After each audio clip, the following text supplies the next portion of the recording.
Present at the function, Shri Jayavardhan Velu, Chairman Shri Ramaswamy, members of the Board of Governors, Director and my old friend Shri Apparao, Professor Krishnaya, Professor Subhash Bhatnagar,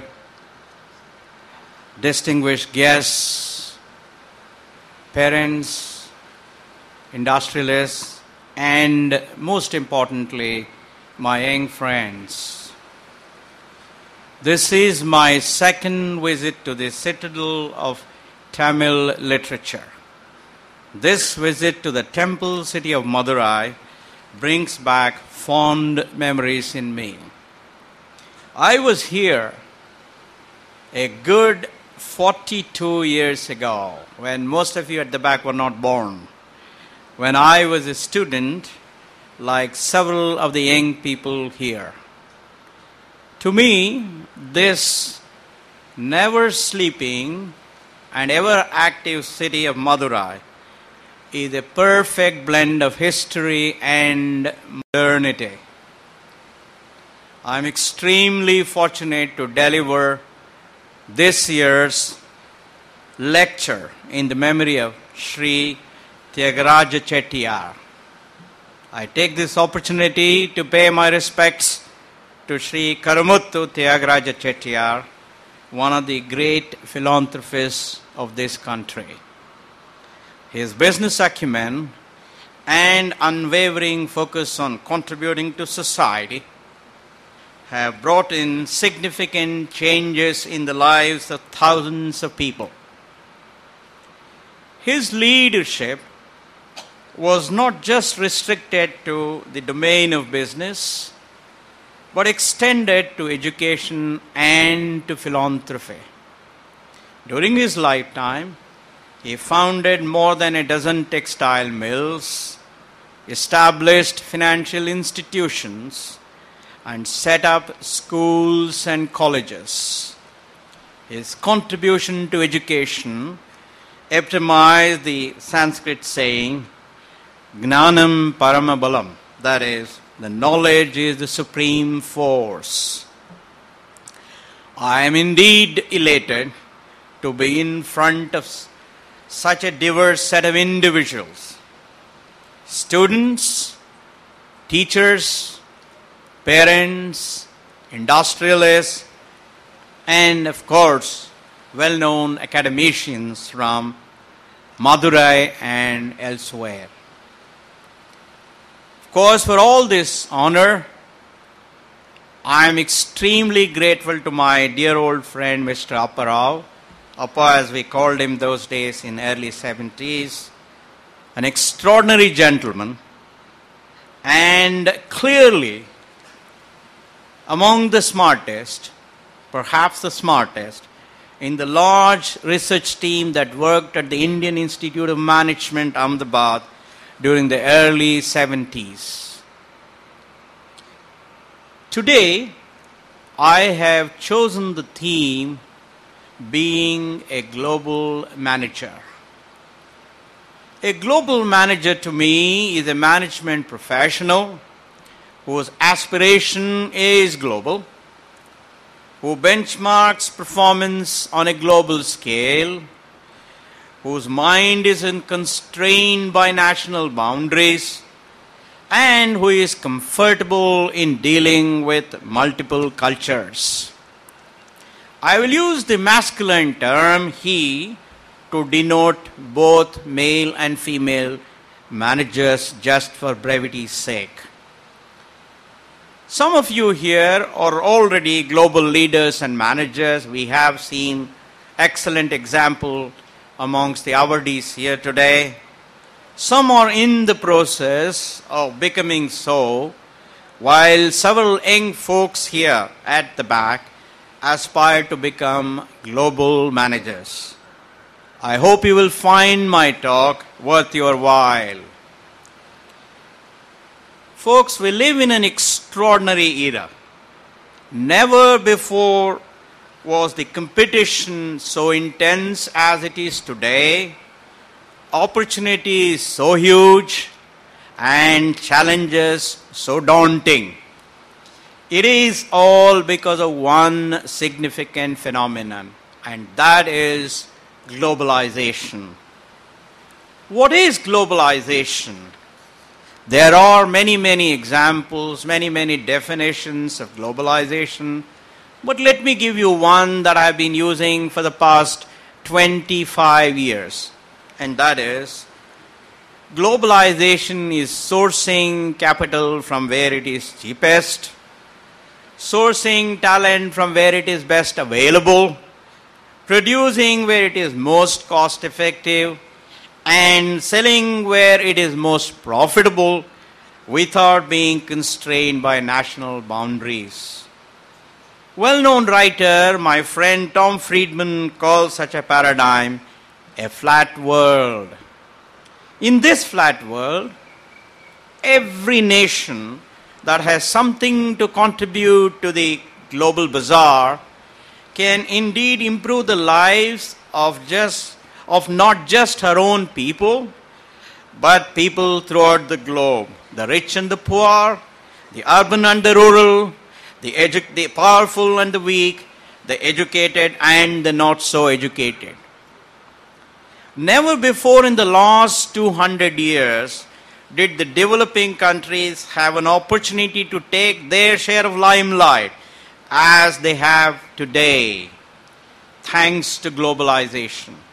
In fact, currently, as you all know, more than half of world's GDP in terms of purchasing power parity is accounted for by the developing countries.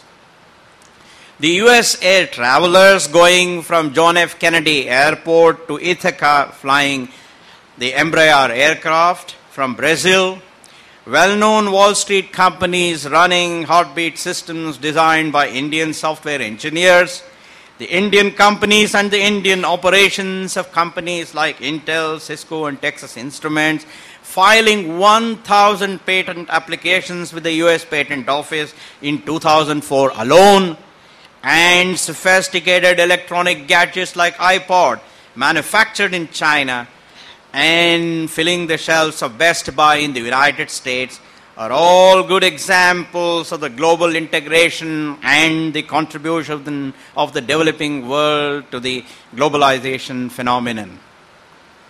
What are the implications of globalization?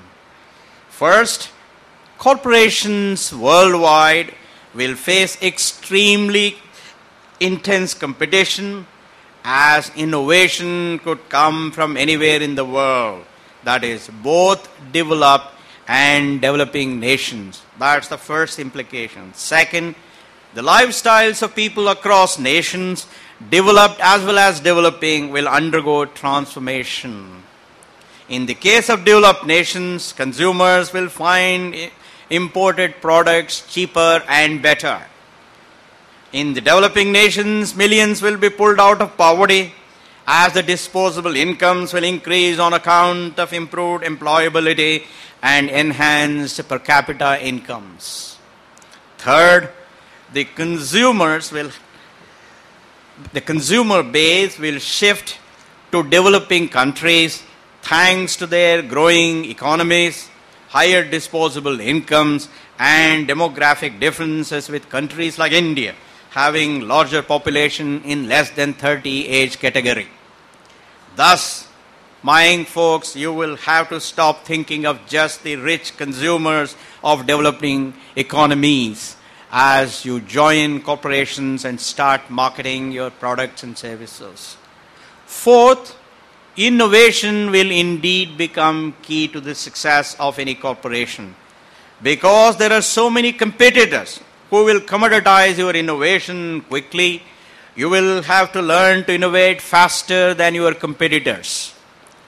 The flat world or the globalized world is essentially about how fast you can develop new ideas, implement them, and gain competitive advantage in the marketplace so that you can create a better company, better society, better country, and better world.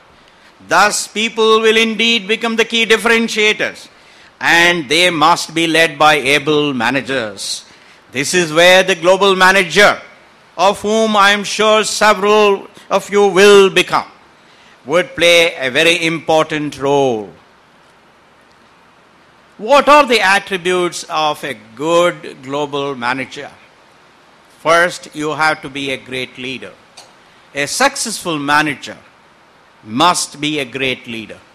Let me briefly define management and leadership. Management to me is about how best to accomplish an agreed objective. On the other hand, leadership is about deciding a laudable, exciting, and aspirational objective. A leader is a change agent, and his primary goal is to raise the aspirations, the hopes, the enthusiasm, the energy, and the confidence of his people so that they believe and act according to the adage, a plausible impossibility is better than a convincing possibility.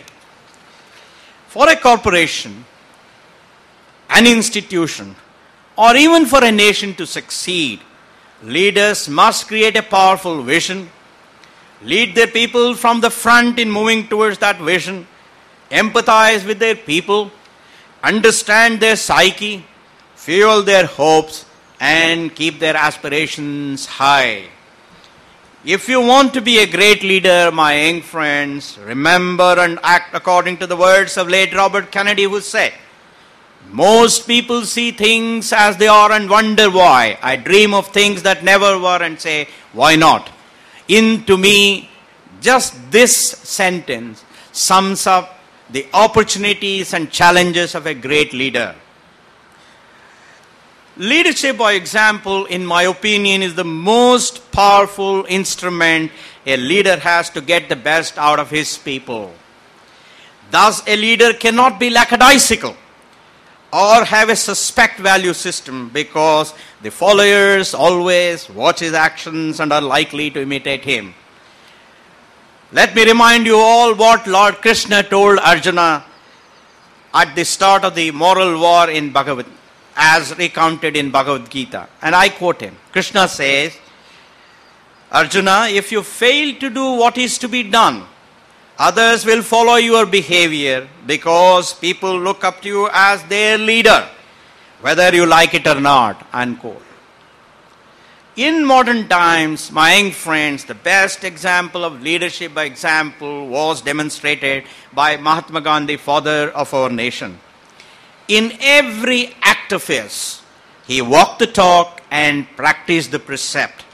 No wonder he had the trust, the confidence, and the support of every